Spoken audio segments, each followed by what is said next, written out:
Ma'am, Rita ma'am. কি হয়েছে Khalid? Ma'am, আমাদের এখনই এখান থেকে চলে যেতে। কি বলছো তুমি এসব? আর তোমার হাতে গান কেন? ম্যাম, এত কথার উত্তর দেওয়ার মতো। দাস, ম্যাম, ওদিকে তাকাবেন না, গাড়িতে উঠুন। ম্যাম চলুন, আমাদের দেরি হয়ে যাচ্ছে। আমি তোমাকে সে কখন থেকে জিজ্ঞাসা করে যাচ্ছি, কোনো উত্তর দিচ্ছ না কেন তুমি? ওই লোককে গুলি কেন করছো? আর ওই লাশগুলো কারা? ওরা অ্যাটাক করতে আসছিল আপনার উপর, মেরে ফেলতে আসছিল আপনাকে। আমাকে? আমাকে কেন মারতে চাইবে? আমি তো কারো ক্ষতি করিনি। কিলারের ব্যক্তিগত কোনো শত্রুতা থাকে না ম্যাম। আর আমি যতদূর বুঝতে পারছি, আপনার ভাই ওদেরকে পাঠিয়েছিল। ভাইয়া? না না, ও তো আমার আপন ভাইয়ের মতো। বাবা মরে যাওয়ার পর ওরই তো ছায়া হবার কথা। সম্পর্কটা ততক্ষণই ছিল যতক্ষণ আপনার বাবা বেঁচে ছিলেন। এখন আপনার বাবা নেই, কোনো সম্পর্কও নেই। আর তাছাড়াও আপনার বাবার সবকিছুই আপনার নামে। তার এই বিশাল সম্পত্তি আর সাম্রাজ্যের সামনে আপনার প্রাণের কোনো ভ্যালু নাই তাদের কাছে। সম্পত্তি? হিসেবের জন্য আমাকে ওরা মারতে চায়। সে তো আমি এমনিতেও দিয়ে দিতাম ওদেরকে। বাবা না থাকলে তো এই দেশে থাকার আমার কোনো মানেই নেই। এখন কোথায় যাব আমি? কার কাছেই বা যাব? আমার তো আপন বলতে আর কেউ নেই। যতক্ষণ আমি আপনার সাথে আছি, আপনার দুশ্চিন্তা করার কোনো কারণ নেই ম্যাম। আপনার সেফটি আমার দায়িত্ব, ভয় পাবেন না। চলুন।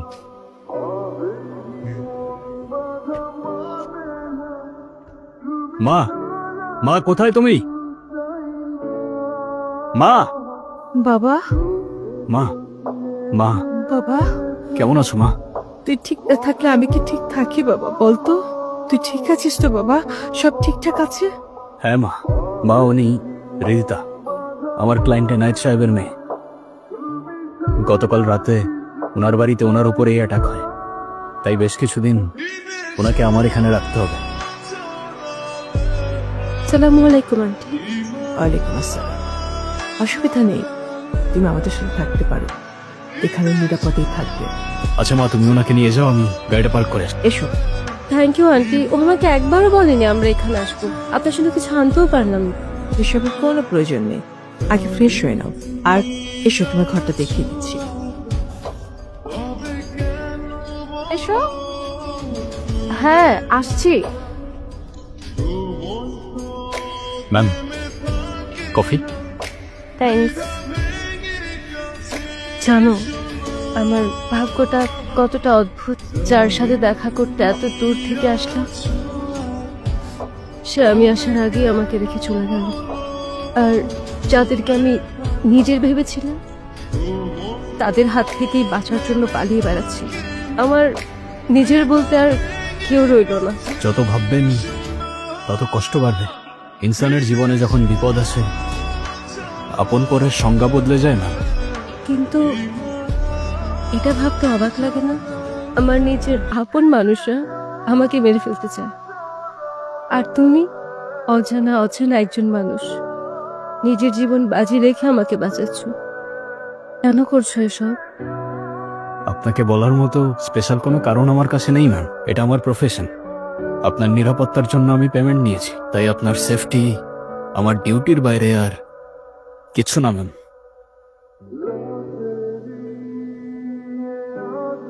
মন খারাপ করেছ? ওর কথা কিছু মন খারাপ করো না। আমার ছেলেটা ভিতরটা দেখতে যেমন না, বাইরে তেমন না। আসলে ছোটবেলা থেকে ও খুব বেপরোয়া, একরোখা ছিল। একটা পরিস্থিতি মানুষকে অনেকখানি বদলে দেয়, জানো তো। মানে? প্রত্যেকটা মানুষের জীবনের পিছনে একটা ছোট গল্প থাকে, এটা মানো তো। হুম। আমার খালেদ ছিল একজন ইন্টেলিজেন্স অফিসার। ওর জীবনের লক্ষ্য, ওর জীবনের উদ্দেশ্য একটাই ছিল, দেশের হয়ে কাজ করার। দেশের হয়ে কাজ করে বাড়িতে ফিরতো না যে পাখির কিচিরমিচির শব্দ শুনতে পাচ্ছ না কি মুখরিত। ছেলে যখন বাড়িতে আসতো না, এরকম কিচিরমিচির হয়ে উঠতো আমার এই বাড়িটা। কি হয়েছে খালেদের? কিন্তু একটা পরিস্থিতি জানো,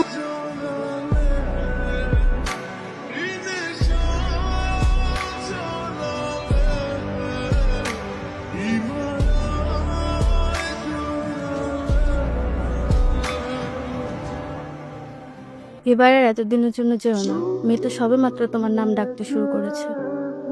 স্যার কল দিয়েছিল, ডিউটি যেহেতু যেতে তো হবেই, বলো।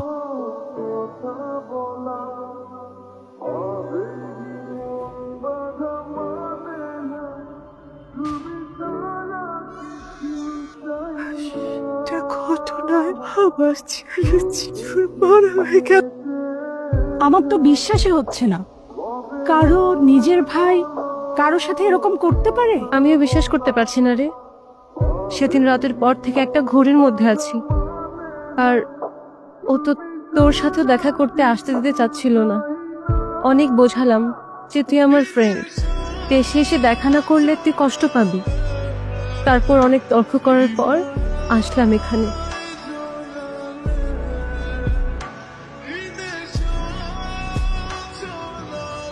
কি করছো তুমি? একটা ফুল দিবা আমাকে? কত করে এটা? ছেলেটা আর যাই হোক, যেভাবে তোকে প্রোটেক্ট করছে, আমার মনে হয় না এটা শুধু ডিউটির মধ্যেই সীমাবদ্ধ। কারো প্রতি কারো মায়া না থাকলে কেউ নিজের জীবন বাজি রেখে কাউকে এইভাবে বাঁচায় বল? হৃদি, তুই কি আমার কথা শুনতেছিস? নাও, এটা তোমার জন্য। কেন ফোন দিয়েছো আমাকে? কি চাও তুমি? বিদিতা, এখনো রেগে আছিস আমাদের দিকে? ভুল বুঝছিস তাই না?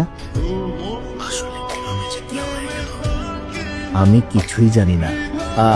আমার মনে হয় কি, বাবার কোনো পুরনো শত্রু ছিল হয়তো। আমরা তো আছি তোকে দেখাশোনা করার। আমি মনে হয় খুব ভালোভাবে বুঝতে পারছি আসল শত্রু কার। মা, তুই এভাবে বাসা থেকে চলে গেছিস, আমার ভীষণ খারাপ লাগছে। আমার বুকটা ফেটে যাচ্ছে মা। তুই বাড়ি ফিরে আয়, বাড়ি ফিরে আয়। শুনতে তো পাচ্ছিস মা তোর জন্য কিভাবে কান্নাকাটি করছে। চলে আয় না, লক্ষ্মী বোন আমার। ঠিক আছে, আমি আসতেছি। কি হয়েছে? বস। এই জঞ্জালটাকে সাথে আনার কি দরকার ছিল? ওকে চলে যেতে বল। তোকে দেখাশোনা করার জন্য আমরাই আছি। যেটা বলতে রাখছো সেটা বলো।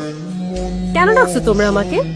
পিতা, তুই শুধু শুধু কিন্তু ভয় পাচ্ছিস। তোর বাবা তো তোকে বাইরে সেটেল করে দিয়ে গেছেন না? তুই তো ওখানেই থাকবি। এখানকার জমি জমা, ব্যবসা বাণিজ্য, এগুলো তো কোনো কিছু বুঝবি না। বুঝবি কেন শুধু শুধু ঝামেলা করছিস? এখানে একটা সিগনেচার দিয়ে তুই বাইরে চলে যা, ঝামেলা করিস না। কিছুদিন আগে বললে হয়তো খুশি খুশি সবকিছু লিখে দিতাম, কিন্তু সেদিন রাতের পর তোমাদের সম্পর্কে আমার ধারণা বদলে গেছে। আমি সাইন করব না। সাইন করবি না মানে? ভালোই ভালোই সাইন না করলে কিভাবে করাতে হয় সেটা আমার ভালোই জানা আছে। আর তুই কি ভেবেছিস এই ছেলে তোকে সেভ করবে? একদিন না একদিন ওকে আমি তোর পাশ থেকে সরাবই। তখন কি করবি? আর এক পাও সামনে না। এই ছেলে, এই কার সামনে দাঁড়িয়ে কথা বলছিস তুই জানিস? কত টাকা দিয়েছে তোকে? দ্বিগুণ দিব। সরে যা এখান থেকে, যা এখান থেকে। তুই হয়তো টাকা দিয়ে দুনিয়ার সবকিছু কিনতে পারবি, কিন্তু বিশ্বস্ততা না। যেই ময়দানে মালিকের জন্য বুকে কুলি খেয়ে লড়াই করব, সেই ময়দানে তোর মতো কাপুরুষ এক সেকেন্ডও টিকবে না। চেষ্টাও করিস না। এই ছেলে, তুই কি আমাদের হুমকি দিচ্ছিস নাকি? হ্যাঁ, যাদের কিছু করবার ক্ষমতা নেই হুমকি দেওয়া তাদের কাজ।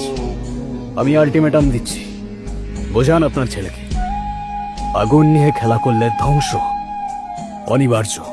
আজকের পর থেকে হৃদিতা ম্যামের ছায়া মারানোর চেষ্টা করলেও এটা মনে রাখতে বলবেন যে আমার নিশানা কখনো মিস হয় না। চলুন না।